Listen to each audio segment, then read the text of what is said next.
Saudara, menutup pertambangan emas tanpa izin bukan perkara gampang. Ada ribuan warga yang hidup di sana. Oleh karena itu, Gubernur Sulawesi Utara punya jalan tengah, mengubah tambang ilegal menjadi wilayah pertambangan rakyat atau WPR. Izin lengkap, ramah lingkungan, dan bahkan penambang pun bisa kerja tanpa sembunyi. Pertanyaannya, apakah WPR ini benar-benar menjadi solusi atau justru hanya ganti baju untuk praktik lama? Kita akan membahasnya lebih lengkap dalam Sapa Manado selama 30 menit ke depan. Bersama saya Anastasia Lensun di Kompas TV, independen, terpercaya. Dan saudara, untuk membahasnya sudah hadir bersama saya saat ini Gubernur Sulawesi Utara, Bapak Maijen TNI Purnawirawan Julius Silvanus SE. Apa kabar Pak Gubernur? Baik. Senang sekali kita bisa bertemu lagi dengan Pak Gubernur di tengah kepadatan aktivitas hari ini. Terima kasih untuk waktunya, Pak. Terima kasih saya diundang. Dan di awal pembahasan kita, kami ingin tahu terlebih dahulu, dari data pemerintah Provinsi Sulawesi Utara, Pak Gubernur, ada berapa titik tambang ilegal yang aktif saat ini dan itu di kabupaten mana saja tersebar paling banyak, Pak? Ya, Tasya, Sulawesi Utara ini kaya akan sumber daya alamnya, ya. Dan kita bukan hanya satu material saja atau mineral saja, tapi banyak mineral lainnya yang ada di Sulawesi Utara. Dan itu rezeki yang Tuhan berikan kepada masyarakat Sulawesi Utara. Ya. Kita memiliki 15 kabupaten kota, ya, dan hampir semua daerah kabupaten memiliki mineral. Sumber daya alam mineral. Terkhusus mineral logam, emas, ya. Kita ada di Bola Mongondo Timur, ada di Bola Mongondo Selatan, Bola Mongondo Utara. Ada juga di Minahasa Utara, ada di Minahasa Selatan. Satu lagi di Minahasa Tenggara. Di Minahasa Tenggara. Ya. Masih ada juga sebenarnya di Sangihe, ya, dan di beberapa tempat lain. Tapi kita fokus di 9 kabupaten yang ada di Sulawesi Utara.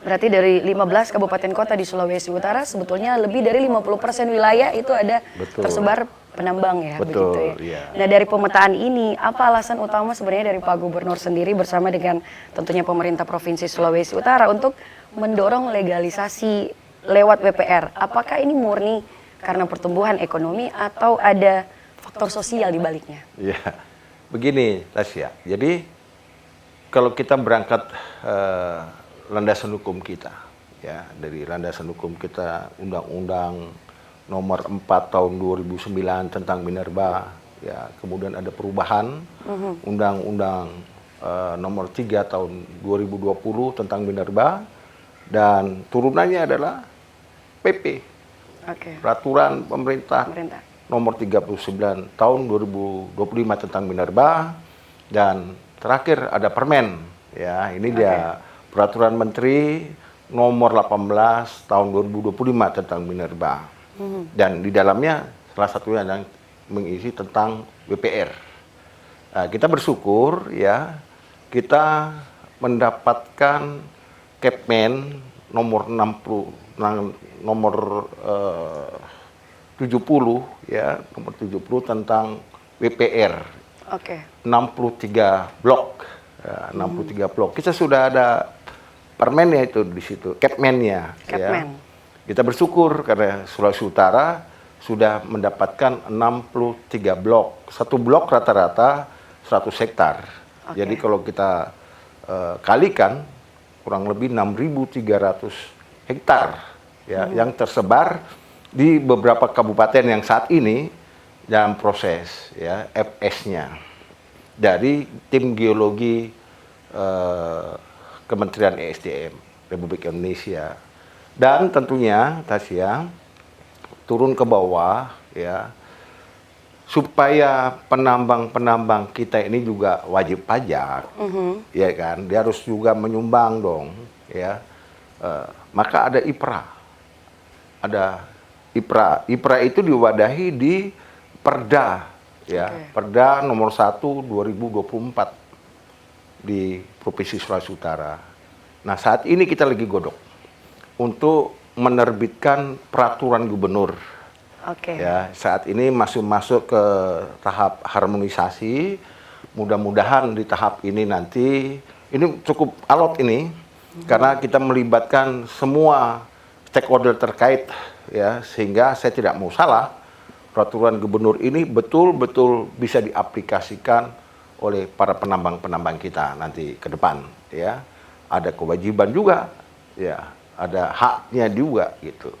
Itu yang kira-kira ke depan ya, ada wajah baru di Sulawesi Utara terkait dengan pertambangan gitu ya. Ada wajah baru masa depan pertambangan di Sulawesi Utara ya. Itu Iya. yang sedang digodok seperti Pak Gubernur bilang tadi mengenai peraturan gubernur ya Pak ya. Betul. Karena sudah merujuk juga dari peraturan kementerian. Kemudian tadi beruntung juga Sulawesi Utara ternyata di Kepmen ada 60 blok. Iya. Nah ini yang menarik dan pengen kita juga gali lebih dalam Pak Gubernur. Sebenarnya kalau melihat WPR ini apa sebenarnya yang membedakan WPR dengan IUP? Syarat yang harus dipenuhi penambang ilegal agar bisa masuk ke WPR ini apa Pak? Begini, dulu Indonesia ini ya Tasya, kita kenal dengan namanya kontrak karya. Kontrak karya. Ya, kontrak karya ini sudah berjalan sekian tahun ya dengan aturan-aturan mainnya. Ada juga kontrak karya sudah menjadi IUPK. Karena IUPK. masanya sudah habis. Ya. Tapi juga ada kontrak karya yang masih berjalan di Sulawesi Utara ini ya. Ada beberapa perusahaan yang masih menggunakan kontrak karya. Ada juga kontrak karya yang tidak berjalan. Belum berjalan begitu. Nah, kemudian IUP juga di Sulawesi Utara lumayan banyak ya. Namun IUP ini belum optimal. Ya, masih belum optimal di dalam mereka melakukan operasional tambangnya. Perizinannya sudah sekian tahun, tetapi operasionalnya ini perlu menjadi evaluasi.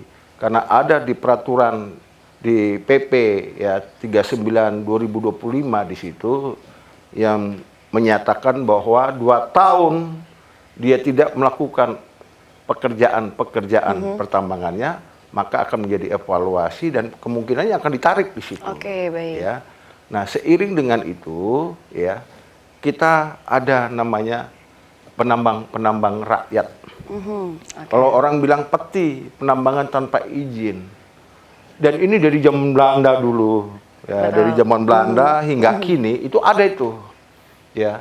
Masyarakat kita yang punya halaman, yang punya kebun, bahkan dia di tetangganya dia ya, mereka sudah melakukan aktivitas tanpa izin. Oke. Untuk kehidupan mereka, ya, untuk kehidupan mereka, untuk dia makan, sekolah anak, berobat, dipakai dan lain sebagainya, ya. Nah, saya begitu jadi gubernur, saya melihat saya tergugah. Ini tidak boleh dibiarkan rakyat saya untuk mereka menambang ilegal tanpa izin, ya. Kalau kita bilang peti, ya, yang IUP, oke, kita akan evaluasi loh. Kalau dia tidak melaksanakan tugasnya, kita akan evaluasi. Ya. Nah, sekarang bagaimana peti-peti ini, penambang-penambang rakyat ini yang tanpa izin ini dilindungi hukum. Oke. Ya. Nah, Bagaimana? lahir tadi PP dan Permen tadi itu. Oke, baik. Ya, negara, Bapak Presiden dalam hal ini atau kepada Menteri SDM sudah mengeluarkan peraturan menterinya, ya, untuk bagaimana mencarikan solusi kepada rakyat kita dan pada umumnya masyarakat Indonesia yang terlibat langsung melakukan penambangan-penambangan ilegal, dalam hal ini penambangan tanpa izin. Ya. BPR lah solusinya. WPR lah solusinya dan bagaimana penambang-penambang ini mendapat badan hukum, itu yang menarik tadi Iya. Pak. Tapi kita harus tahan sebentar, kita break sejenak. Saudara tetaplah bersama kami di Sapa Manado.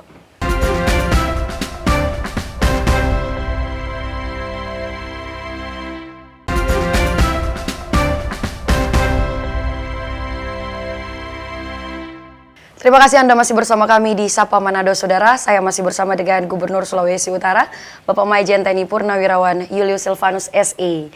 Tadi sempat terpotong ya Pak Gubernur, Ya. bagaimana tujuan Bapak sebenarnya memastikan bahwa peti-peti ini akan mempunyai badan hukum. Dan kalau terkait dengan IUP sendiri, 2 tahun ketika tidak beroperasi akan dievaluasi begitu ya Pak ya? Iya. Nah, lalu kemudian bagaimana kalau soal dengan pemetaan dan juga penetapannya? Apakah memang dari Kementerian ESDM sendiri sudah ada titik yang ditetapkan begitu? Ya, Tasya, jadi 63 tadi yang sudah Capman ya, itu tentunya sudah ada. Baik. Bahkan tim geologi dari ESDM Republik Indonesia juga sudah melakukan survei kelayakan dan isi. Ya, kelayakan dan isi terkait WPR yang kita ajukan blok-blok ini kepada Menteri SDM. Awalnya kita mengajukan 203 blok. 203 blok Ya. untuk final WPR ya. Ya, 203 blok. Kemudian sementara ini yang sudah di-ACC oleh Kementerian ESDM adalah 63 blok. 63 blok. Ya, yang sudah keluar Capman-nya. Yang ya. sudah keluar Capman ya. Tapi ada FS-nya juga yang belum keluar. Kita Oke. masih menunggu FS dari tim geologi Kementerian ESDM. Oke, baik. Berarti dari 203 sudah ada 63 titik wilayah WPR yang Ya, menjadi betul. final dari Kementerian SDM begitu ya Pak ya. Iya, betul. Kalau kita bicara mengenai luas maksimal lahan, berapa luas maksimal lahan yang bisa dikelola oleh penambang dalam skema WPR ini Pak? Apakah sistemnya bisa dikatakan koperasi atau perorangan? Kemudian terkait dengan pengelolaan langsung di lapangan, ini bisa menggunakan alat berat atau harus manual Pak? Ya, jadi begini, kita kan ada 63 sekarang ini, ya sambil menunggu FS keluar ya, dan Pergub. Ya, ini semua berjalan seiring semuanya, dan kami saat ini bekerja sama dengan Dewan Koperasi ya, Dekopin yang ada di Sulawesi Utara. Kami tugaskan mereka untuk menghimpun para penambang-penambang tanpa izin ini ya, untuk berhimpun di dalam satu wadah koperasi. Oke. Ya, di wadah koperasi tentunya di situ ada peraturan yang mengikat nih. Ya, peraturan mengikat di mana masyarakat penambang tanpa izin yang bekerja di lokasi WPR itu, ya, dia harus memang betul-betul memiliki keterangan tinggal di situ, domisili Domisili di situ. Betul. Kalau orang Manado bilang orang asli situ. Orang asli situ, gitu ya. Iya. Juga mendapat keterangan dari kepala desa, ya. Dia bisa berhimpunlah di situ dalam wadah koperasi. Ya. Nah, wadah koperasi ini kita akan bagi nanti. Kita berharap ya dalam peraturan yang kita sampaikan kepada masyarakat nantinya, dalam satu wadah koperasi harus memiliki 2 sarjana. Kenapa 2 sarjana untuk di dalam perkoperasian kita? Ini kan karena ada satu kewajiban, hak dan kewajiban. Oke. Ya, kita perlu orang-orang yang akan kita siapkan sebagai pengawas tambang, juga sebagai administrator, karena di sini ada kewajiban Ada kewajiban administratifnya. administrasi yang harus dilakukan. Ya, dan itu kami akan menatar mereka selama 3 hari. Ya, yang akan mengisi materinya nanti dari Antam, dari lingkungan hidup dan sebagainya, ya, supaya pada saat mereka melakukan penambangan minimal mereka mengetahui ilmu-ilmu dasarnya, mereka mengerti kewajiban-kewajibannya. Jangan sampai seperti lalu lagi sudah dilegalkan lupa wajib kewajibannya, ya kan? Jangan hanya menuntut hak tapi lupa kewajiban. Maka kewajiban inilah yang saat ini kita lagi bersama-sama untuk bagaimana semua koperasi maupun perorangan ya untuk memberikan kewajiban membayar atau iuran pertambangan rakyat. Itu berarti koperasi pun sudah disiapkan, pembinaan terus dilakukan begitu ya Pak ya. Ya. Dan kemudian bukan hanya koperasi saja tapi perorangan juga terus dilakukan pembinaan agar menyadari betul kewajiban-kewajiban yang harus dipenuhi dalam WPR ini. Nantinya. Hari ini belum. Dipersiapkan sekarang begitu ya. Nah, dalam proses ini tentunya Pak untuk WPR sendiri pasti tidak semudah membalikan telapak tangan. Ada proses panjang yang terus digenjot oleh Pak Gubernur bersama dengan pemerintah provinsi begitu ya. Yang pasti dalam proses itu ada kendala yang dihadapi oleh pemerintah provinsi. Kira-kira boleh mungkin diceritakan juga kendala terbesar mengubah peti ini menjadi WPR apa Pak? Apakah mungkin mental penambangnya atau tumpang tindih lahan atau mungkin izin yang bisa kita katakan rumit begitu Pak? Kata kuncinya satu sebenarnya, masing-masing sabar. Sabar, oke. Ya. Masyarakat penambang juga sabar, pemerintah juga sabar. Karena ini hal yang baru, Tasya. Oke. Ya, ini hal baru, bahkan ini potret Indonesia nanti ke depan, mereka akan melihat Sulawesi Utara. Karena ini baru di Indonesia. Ini baru, ini wajah baru yang tentunya dengan pola baru, dengan peraturan baru, ya, dengan mekanisme lapangan yang baru. Itu sebabnya kata kunci sabar tadi Mesti itu sabar. mari saling menghormati lah, ya, satu dengan yang lain. Rakyat juga harus menghormati pemerintah, karena pemerintah akan melindungimu, akan menjagamu, akan mencarikan solusi untuk kau sejahtera. Itu tugas kami, Oke. pemerintah provinsi. Supaya apa? Tidak lagi takut-takut lagi. Yap. Ya, kita sadar bahwa ini tidak dengan mudah ya, merubah sikap mental lama yang selama ini bebas, ya, tapi kan ancaman banyak, ya. Walaupun ditutup, dikejar dan lain sebagainya, besok juga tetap melakukan pekerjaannya lagi secara sembunyi-sembunyi. Pemerintah negara hadir di situ, harus mencarikan solusi untuk rakyatnya. Supaya bagaimana? Supaya legal. Pemerintah pusat sudah berikan itu. Dengan keluarnya PP, dengan keluarnya Permen 18, ya. Itu bagian solusi negara hadir. Maka tinggal mari sabar. Ya. Kita sabar, kita akan atur hak dan kewajiban masing-masing supaya ya masyarakat sejahtera. Betul. Ya. Sabar berproses ini sebetulnya bukan hanya datang dari pemerintah saja, tapi juga para penambang itu sendiri, bahkan masyarakat sekitar tambang juga ya Pak, yang sebenarnya secara tidak langsung juga merasakan dampak dari ini. Betul. Begitu ya. Nah ini yang menarik juga yang ingin saya tanyakan ke Bapak begitu. Selama proses pengurusan WPR, bagaimana Pak Gubernur bisa memastikan WPR ini tidak menjadi baju baru begitu ya Pak, untuk cukong atau pemodal besar yang pakai nama warga gitu. Oh iya. Jadi begini Tasya, ini bagian yang kami antisipasi, ya, bagian kami antisipasi. Begini, selama ini kita dengar ada cukong-cukong, bahkan di dari luar negeri juga tuh, toket-toket yang hadir di situ secara ilegal. Kami tahu itu, ya.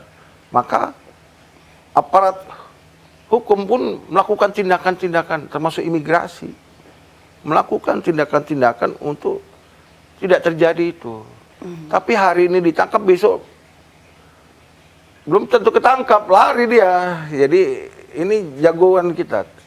Rakyat dan pemerintah dan aparat ini saling kucing dan tikus, ya, kejar-kejaran. Kejar-kejaran Pak. Kejar-kejaran. Saya sebagai gubernur, saya tidak mau rakyat saya seperti ini. Saya mau mengajak rakyat saya, ya, dia gentleman. Maka sabar. Saya ingin menciptakan suatu suasana kerja yang timbal balik. Oke. Ya, hari ini kita lihat kabupaten kota yang 9 tadi, ya, kabupaten-kabupaten yang memiliki wilayah tambang miskin semua tuh. PAD-nya nggak ada. Oke. Tapi masyarakatnya, kita lihat tuh, mobilnya baru, bahkan punya eskavator, toh. Nah, jadi banyak tuh. Ada satu perbedaan. Nah, hak dan kewajiban ini lagi kita atur, ya, supaya masing-masing terlindungi. Kami pemerintah pun, aparat hukum pun juga terlindungi, tidak melakukan pembiaran. Padahal sudah berkali-kali juga aparat hukum melakukan tindakan-tindakan itu. Seolah-olah pembiaran, tidak. Kita sudah melakukan penegakan-penegakan hukum dilakukan oleh aparat-aparat hukum, ya. Tetapi saya sebagai gubernur, sekali lagi, saya ingin rakyat saya aman dia. Yang kedua, dia nyaman bekerja. Aman dan nyaman bekerja, Ya. kemudian kerjanya timbal balik ya Tapi Pak. wajib lah. Wajib Jangan Anda. lupa kewajiban. Timbal balik pemerintah dan masyarakat ataupun penambang itu sendiri. Perbincangannya Betul. semakin menarik Pak, tapi Iya. kita harus jeda sebentar. Saudara jangan kemana-mana, tetaplah bersama kami di Sapa Manado.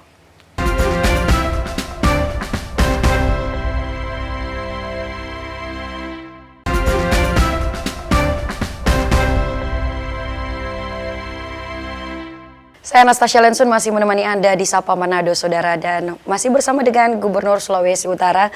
Pak Gubernur, tadi sempat terpotong lagi dan saya ingin melanjutkan di segmen ini. Bapak bisa menegaskan kembali gitu terkait dengan pertanyaan saya, cukong atau pemodal besar yang menggunakan nama warga. Bapak memastikannya seperti apa supaya ini tidak menjadi baju baru begitu? Ya. Ya, tadi terlupakan tadi. Kasihkan kita menjawab Kasihkan untuk menjawab. rakyat ya. Jadi begini, kita mengantisipasi itu, ya, supaya tidak yang kaya hanya satu orang. Maka ada solusinya. Pemerintah Provinsi Sulawesi Utara memiliki BUMD, yaitu oke. Bank Daerah. Oke. Dalam hal ini BSG, ya. Nah, BSG ini dia siap untuk melakukan pembiayaan permodalan kepada koperasi-koperasi oke. yang mendapatkan izin pertambangan rakyat atau IPR. Oke. Ya. Nah, dari situ dia bisa bekerja sama dengan permodalan dengan BUMD atau Bank Sulutgo yang kita miliki, maka dari situlah. Jadi koperasi ini betul-betul dia mandiri bersama-sama dengan pemerintah daerah, dalam hal ini BUMD kita. Jadi nggak ada lagi sebenarnya cukong bisa masuk. Nggak ada lagi cukong Nggak atau modal bisa, besar yang bisa menggunakan ya. nama warga ya? Iya, jadi kita wajibkan koperasi. Kalau nggak punya modal, maka ada modal yang tentunya sesuai prosedural Oke. di perbankan ya. Tapi pasti ada kemudahan-kemudahan. Kenapa? Proses ini sudah dilalui secara ketat. Untuk mendapatkan IPR, koperasi-koperasi ini sudah melalui proses yang begitu ketat. Sehingga perbankan kita, dalam hal ini BUMD, tentunya akan dengan mudah membantu permodalan kepada koperasi-koperasi kita. Untuk melewati proses ini, mendapatkan IPR, tentu mereka sudah melewati proses yang panjang dan tidak mudah begitu ya. Dan Ya. dengan detail yang diberikan Betul. untuk penetapan WPR itu sendiri. Ya. Dan ada Bank Daerah, Bank Sulutgo dalam hal ini yang secara mandiri memberikan pemodalan kepada koperasi di desa. Koperasi, Jadi betul. sama-sama berkembang ya antara Iya. pemerintah dan juga Saling koperasi di desa. menguntungkan Saling lah, saling menguntungkan. menguntungkan. Ada feedback di situ ya. Nah, terkait tadi juga yang saya tanyakan Pak mengenai apakah ketika sudah ditetapkan WPR begitu, pengolahannya apakah bisa menggunakan alat berat atau teknologi modern atau memang harus manual Pak? Ya, sebenarnya ada satu peraturan ya, Menteri yang mengatakan bahwa tidak boleh menggunakan modernisasi ya, alat Oke. modern. Gitu. Bunyinya seperti alat modern. Nah, dalam pengertian alat modern di sini adalah kalau kita melakukan underground. Kalau kita melakukan underground, Ya, oke. underground ini dia akan menggunakan teknologi modern, ya. Namun demikian untuk koperasi kita, dia dikasih luasan wilayah maksimal 10 hektar, kedalamannya 100 meter. Jadi tentunya ini open pit. Kalau open pit maka dia bisa menggunakan alat bantu. Alat bantu. Nah, alat bantu, bukan alat modern. Bukan alat modern ya, Ya. karena 100 meter kedalamannya. 100 meter, betul. Oke, baik. Jadi Ya. ini juga yang harus menjadi perhatian Ya, betul. penambang gitu ya, dan juga pengawas itu Ya. sendiri di Kan lapangan. kalau kita menggunakan alat modern, dia akan menggunakan bor, Betul. ya, bahan peledak dan lain sebagainya tuh, ya. Dan ini robot, ini nggak kita lakukan. Kita boleh gunakan eskavator, kemudian dump truck, ya itu boleh untuk operasional mereka di lapangan. Itu juga berarti perlu edukasi ya di lapangan Pak, bagaimana aturan ini harus diperhatikan oleh para penambang di sana agar Ya, tidak menyalahi aturan yang nantinya akan ditetapkan dalam WPR. Ya. Gitu. Lalu kemudian kalau soal sinergitas dan koordinasi yang terjalin selama ini dari pemerintah dan juga jajaran Forkopimda lainnya seperti apa Pak untuk mendorong wilayah WPR ini? Ya, kita di dalam pembuatan pergub ini, kan sekarang ini lah di pergub nih, Betul. bola api ini sekarang ada di daerah ini, ya. Kita sudah melibatkan ini, bukan hanya ESDM provinsi, lingkungan hidup, biro hukum kita, kemudian kita libatkan juga dari Kementerian Hukum Provinsi Sulawesi Utara, kita libatkan Polda, kita libatkan Kejati, ya semua pihak, bahkan imigrasi pun kita masukkan. Imigrasi juga dilibatkan. Ya. Kita takut tadi yang Cukong-cukong ya. cukong-cukong, ya. Betul. Imigrasi harus Itulah terlibat fungsinya di imigrasi dalamnya. ya. Ya, kita tetap libatkan semua komponen. Nah, dalam pembahasan peraturan gubernur yang saat ini berjalan, ya, ini semua terlibat di dalamnya. Ya, maka peran ke depan mereka kita akan beralih menjadi fungsi pengawasan di lapangan. Ada tim khusus nggak yang dibentuk Pak? Mereka akan jadi tim pengawas nantinya, ya. Dan itu sebenarnya sudah berlaku sampai hari ini, ya. Dan ke depan mereka akan kita lanjutkan, kita optimalkan untuk fungsi pengawasan. Kalau nggak diawasi, saya takut ya, hak dan kewajiban tadi dilupakan oleh para penambang-penambang kita, ya. Yang selama ini dia sembunyi-sembunyi, begitu sekarang dengan keterbukaannya, dengan aman, nyaman, lupa dia store, ya, lupa dia membayar iuran pertambangan rakyat. Karena begini Tasya, IPRA ini ya sudah ditentukan di Perda kita nomor 1 tahun 2024, ya Perda itu. Nah kemudian kalau dia tidak memberikan iuran ini, terus apa gunanya kita kasih perizinan? Kenapa mesti dilegalkan? Ya, maka ada timbal balik hak dan kewajiban tadi. Nah, ke depan kita ingin penambang-penambang ini wajib, ini bunyinya wajib memberikan iuran pertambangan rakyat. Karena IPRA ini akan dibagi-bagi tuh. Nanti akan peraturan gubernur akan keluar lagi untuk mengatur bagaimana 7% ini untuk satu reklamasi, untuk provinsi, PAD, dan kabupaten kota. Nah, kabupaten kota ini juga berbeda-beda nih Tasya. Kabupaten yang di situ dia hasil tambangnya dengan kabupaten yang tidak menghasilkan apa-apa. Kan ada. Tetap dapat juga ya? Dapat juga, tapi presentasinya tentunya berbeda.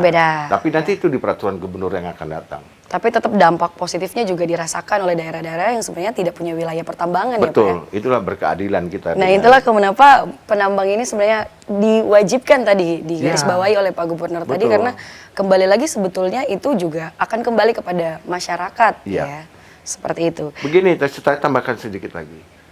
Jadi IPRA ini kan nanti kembali lagi ke program-program loh. Betul. Ya. Bukan untuk para pejabat. Ini akan kembali lagi menjadi PAD. Ya. Begitu menjadi PAD, kembali lagi ke program itu kembali lagi ke rakyat lagi. Ya. Nah, termasuk juga setelah pasca tambang, mau pakai uang mana? Maka uangnya adalah dari iuran pertambangan rakyat tadi yang kita simpan di bank BSG nantinya.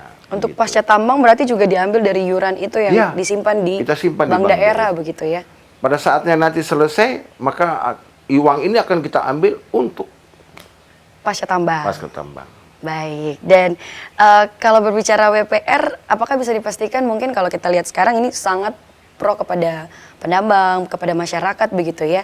Atau apakah mungkin kalau kita lihat dari beberapa kacamata lainnya, ada mungkin yang menolak juga nih Pak ya untuk WPR? Apakah ada sanksi yang disiapkan bagi penambang yang menolak masuk WPR, tapi tetap mau beraktivitas tambang ilegal? Atau dari Pak Gubernur sendiri ada pendekatan khusus ke penambang? Kalau ada yang seperti itu pasti lagi.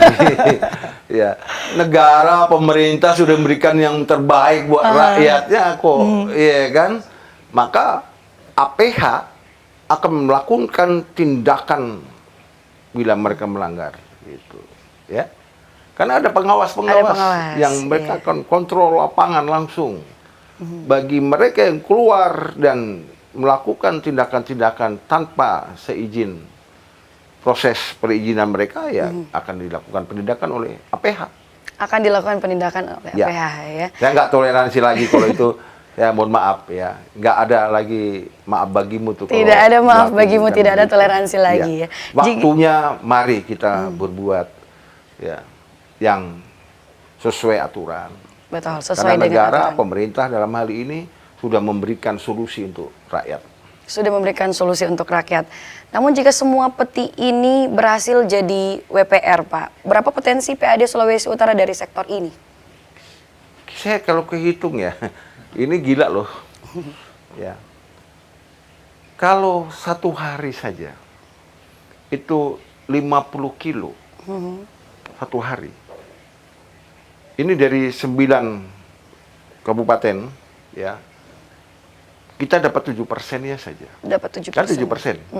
Bayangin kalau 7% dari 50 kilo berapa? Kali 1 tahun. Bisa dibayangkan, hampir 6,5 triliun Setiap PAD tahunnya. kita dari tambang. Itu baru tambang. Itu baru pertambangan ya. Belum alat beratnya. Oke. Belum kimianya. Belum BBM-nya. Belum lain-lain. Jadi sama. Masyarakat senang, pemerintah dapat manfaat juga, bisa kembalikan lagi ke program-program ke masyarakat lagi. Kembali kepada masyarakat Kembali lagi. ke masyarakat. Program-program pertumbuhan ekonomi tentu akan meningkat pesat. Iya, pemerintah dalam hal ini kan yang menampung saja, mengumpulkan duit. Setelah itu kembali lagi uangnya itu, Tasya, ya. Kembali Itu- lagi ke rakyat lagi. Dan bisa diperkirakan ada berapa ribu penambang yang terakomodir, Pak? Kita kalau 6.300, sementara ini ya, 6.300 bisa dibayangkan tuh, kalau kita bagi aja 10 hektar maksimal, berarti kan ada 630 koperasi. 630 koperasi. Ya, belum lagi Tasya yang perorangan. Karena begini, di PP dan Permen SDM ini di situ ada 5 kriteria penambang. Pertama, BUMN. Kedua, BUMD. Ketiga, swasta. Keempat adalah koperasi. Kelima, perorangan. Ada 5.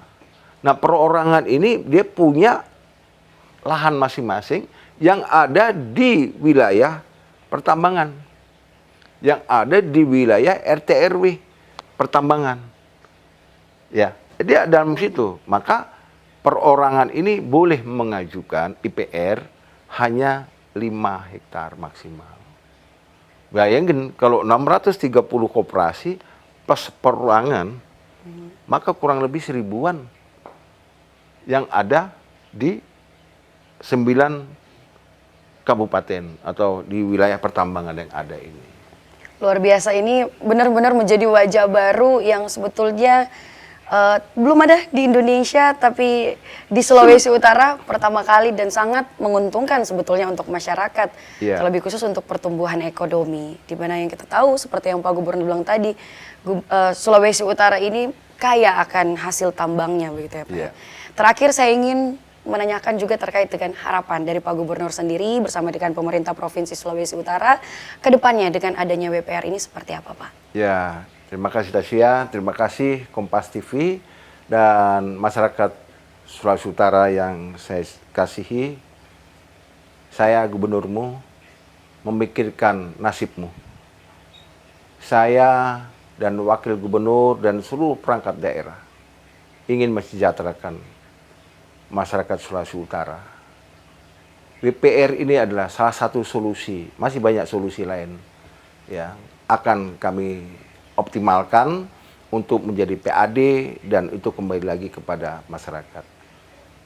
Saat ini kita harus bersabar karena tim sedang melakukan penyempurnaan peraturan gubernur untuk wilayah pertambangan menjadi pedoman kita ke depan supaya juga koperasi dan lainnya menjadi acuan pedoman dalam pelaksanaan kita melakukan pekerjaan kita ke depan. Ikuti aturan yang ada nanti, ya. Saatnya kita untuk berbakti kepada Provinsi Sulawesi Utara, saatnya kita melakukan kewajiban untuk mari bersama-sama membangun Provinsi Sulawesi Utara. Apa yang sudah terjadi saat ini, kurangi, karena suatu saat saya akan minta kalian hentikan semua kegiatan-kegiatan ilegal ini, ya, khususnya iup-iup yang bermasalah, hentikan, ya. Kemudian lakukan kegiatan administrasi sesuai perundang-undangan yang ada, dan bagi para penambang-penambang yang tanpa izin, lakukan segera konsolidasi untuk datang ke Dewan Koperasi Nasional Sulawesi Utara di daerah masing-masing untuk mendaftarkan diri, untuk membentuk koperasi-koperasi yang legal, yang ke depan menjadi dasar pengajuan kalian untuk mengajukan izin penambangan rakyat, termasuk yang perorangan, yang memiliki lahan yang akan dikerjakan, silakan. Mari bersama-sama pemerintah daerah Provinsi Sulawesi Utara, kita akan membangun Sulawesi Utara lebih maju, lebih baik lagi, demi kesejahteraan dan kemajuan Sulawesi Utara berkelanjutan. Terima kasih. Terima kasih, mari bersama membangun Sulawesi Utara itu luar biasa Pak Gubernur. Terima kasih untuk waktunya bersama dengan Kompas TV, Pak Gubernur, sehat selalu. Terima kasih. Dan saudara, itu dia sudah kita dengar langsung dari Pak Gubernur Sulawesi Utara. Satu hal yang jelas, tambang ilegal di Sulawesi Utara itu fakta. Korban sudah jatuh, lingkungan sudah luka, negara sudah rugi, dan WPR lah solusinya. Legal, aman, ada PAD, dan tentunya ada tanggung jawab lingkungan. Terima kasih saudara, saya Anastasia Lensun pamit undur diri. Sampai jumpa di Sapa Manado berikutnya.